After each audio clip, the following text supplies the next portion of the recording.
Hello दोस्तों, स्वागत है आपका स्टडी नॉन स्टॉप में।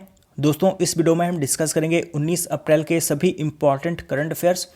और इस वीडियो के लास्ट में मैं आपसे 2 क्वेश्चंस भी पूछूंगा, जिसका आंसर आपको कमेंट बॉक्स में बताना रहेगा। और आप इस वीडियो की PDF इस वीडियो के डिस्क्रिप्शन से डाउनलोड कर सकते हैं। तो चलिए शुरू करते हैं। पहला प्रश्न है, कौन सा देश 2020 में G20 शिखर सम्मेलन की मेजबानी करेगा? तो 2020 में G20 शिखर सम्मेलन की मेजबानी करेगा सऊदी अरब। सऊदी अरब ने अभी हाल ही में घोषणा की है कि वो अपनी राजधानी रियाद में नवंबर 2020 में G20 शिखर सम्मेलन की मेजबानी करेगा।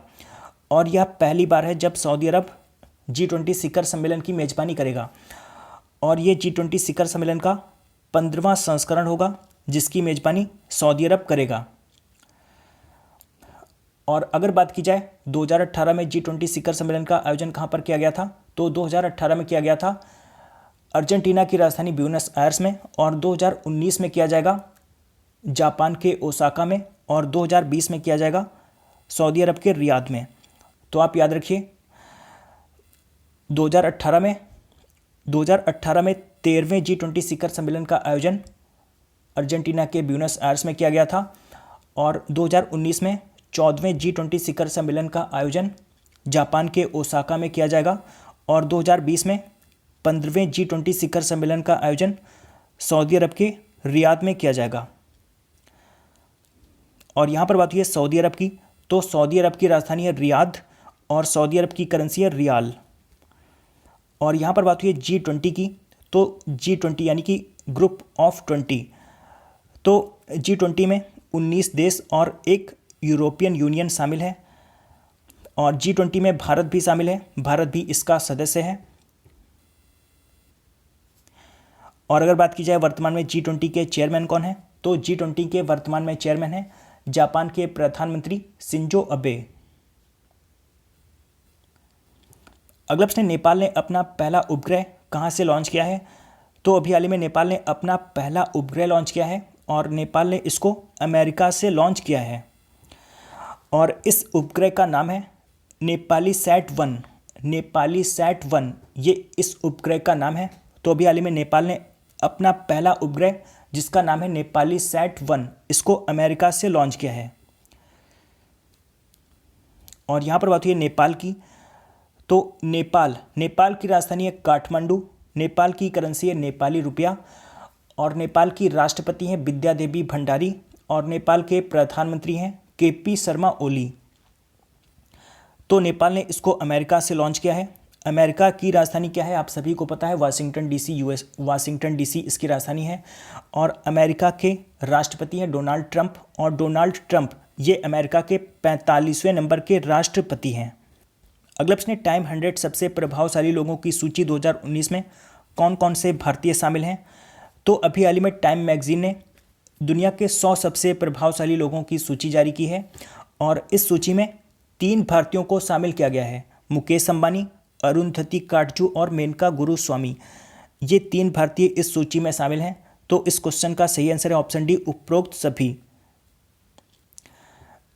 ये है मुकेश अंबानी। आप सभी को पता है मुकेश अंबानी रिलायंस इंडस्ट्रीज के चेयरमैन हैं।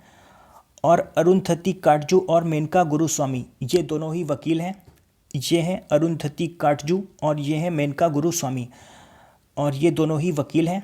इन दोनों ने धारा 377 को समाप्त करने में महत्वपूर्ण भूमिका निभाई थी।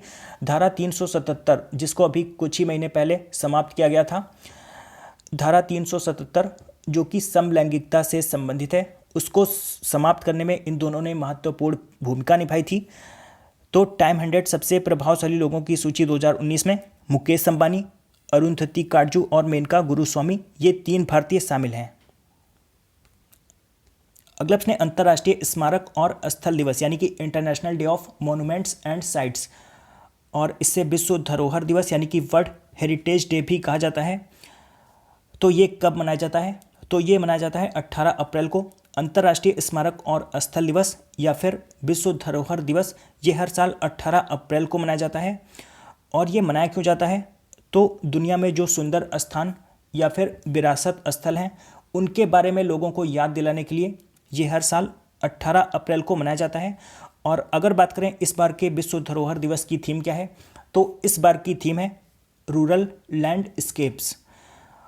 और यहाँ पर इम्पॉर्टेंट डेज वाला क्वेश्चन आ गया। तो अभी अप्रैल में जितने भी इम्पॉर्टेंट डेज मनाए गए हैं उनका एक बार मैं आपको रिवीजन करा देता हूँ। तो 2 अप्रैल को मनाया गया था वर्ल्ड ऑटिज्म अवेयरनेस डे, और इसकी थीम थी असिस्टिव टेक्नोलॉजीज एक्टिव पार्टिसिपेशन। और 4 अप्रैल को मनाया गया था इंटरनेशनल माइंस अवेयरनेस डे, यानी कि अंतर्राष्ट्रीय खदान जागरूकता दिवस, और इसकी थीम थी United nation promotes sustainable development goals, safe ground safe home. और 7 अप्रैल को मनाया गया था वर्ल्ड हेल्थ डे, और इसकी थीम थी universal health coverage everyone everywhere. और 10 अप्रैल को मनाया गया था वर्ल्ड होम्योपैथी डे। और 12 अप्रैल को मनाया गया था international day of human space flight, यानी कि अंतर्राष्ट्रीय मानव अंतरिक्ष उड़ान दिवस। और 17 अप्रैल को मनाया गया था वर्ल्ड हीमोफीलिया डे, और इसकी थीम थी आउटरीच एंड आइडेंटिफिकेशन, यानी कि पहुंच और पहचान। और 18 अप्रैल को मनाया गया है वर्ल्ड हेरिटेज डे, यानी कि विश्व धरोहर दिवस, और इसकी थीम है रूरल लैंडस्केप्स। अगला प्रश्न है where will man take us a bold story of the man technology is creating नामक पुस्तक के लेखक कौन है? तो इस पुस्तक को लिखा है अतुल जालान ने। ये जो आपको इमेज में दिखाई दे रहे हैं ये हैं अतुल जालान। तो where will man take us a bold story of the man technology is creating, इस पुस्तक को अतुल जालान ने लिखा है। अगला प्रश्न, हाल ही में फीफा ने किस पर जीवन भर के लिए फुटबॉल से संबंधित सभी गतिविधियों पर प्रतिबंध लगा दिया है? तो इसका सही आंसर है ऑप्शन बी, जोस मारिया मारिन पर। ये जो आपको इमेज में दिखाई दे रहे हैं ये हैं जोस मारिया मारिन। और जोस मारिया मारिन ये ब्राज़ील फुटबॉल संघ के पूर्व अध्यक्ष हैं। तो अभी हाल ही में फीफा ने इन पर आजीवन प्रतिबंध लगा दिया है। और फीफा ने इन पर यह प्रतिबंध क्यों लगाया है? तो फीफा ने भ्रष्टाचार गतिविधियों में शामिल होने के लिए इन पर आजीवन प्रतिबंध लगा दिया है। और यहाँ पर बात हुई है फीफा की, तो फीफा की फुल फॉर्म क्या होती है? फीफा की फुल फॉर्म होती है फेडरेशन इंटरनेशनल दी फुटबॉल एसोसिएशन। और फीफा का मुख्यालय है ज्यूरिच स्विट्जरलैंड में। और फीफा के वर्तमान में अध्यक्ष हैं जियानी इन्फेंटिनो।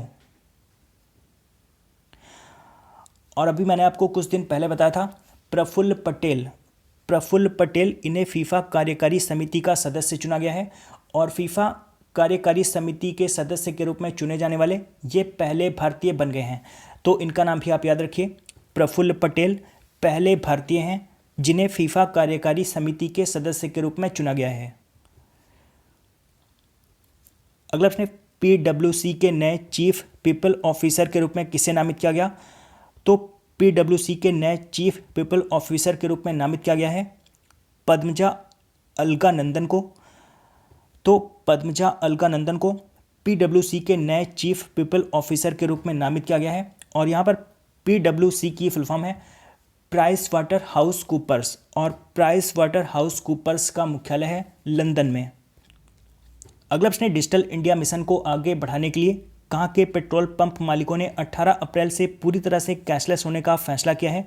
तो इसका सही आंसर है ऑप्शन बी, गुवाहाटी। तो अभी हाल ही में गुवाहाटी के पेट्रोल पंप मालिकों ने 18 अप्रैल से पूरी तरह से कैशलेस होने का फैसला किया है। गुवाहाटी के पेट्रोल पंप मालिकों का कहना है कि नगद लेन देन में परेशानी होती है, तो इसलिए इन लोगों ने 18 अप्रैल से पूरी तरह से कैशलेस होने का फैसला किया है।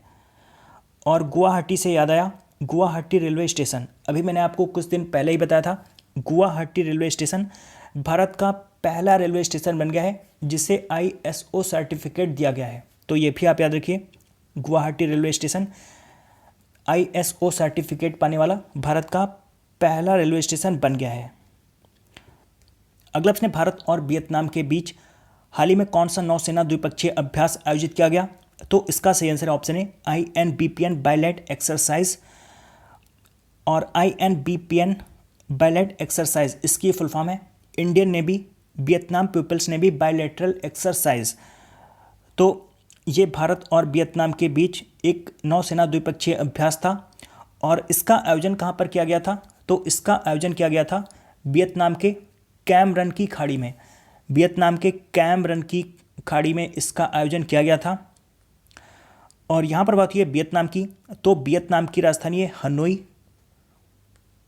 हनोई वियतनाम की राजधानी है और वियतनाम की करेंसी है डोंग।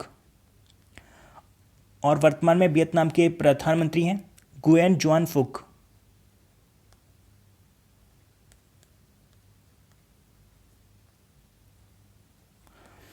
गुयेन जुआन फुक वियतनाम के प्रधानमंत्री हैं। और कल के प्रश्न, कल मैंने आपसे 2 प्रश्न पूछे थे।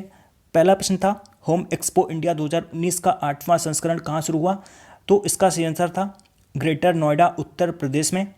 और दूसरा प्रश्न था डच इंटरनेशनल बैडमिंटन चैंपियनशिप का खिताब किसने जीता, तो इसका सही आंसर था हर्षिल दानी ने।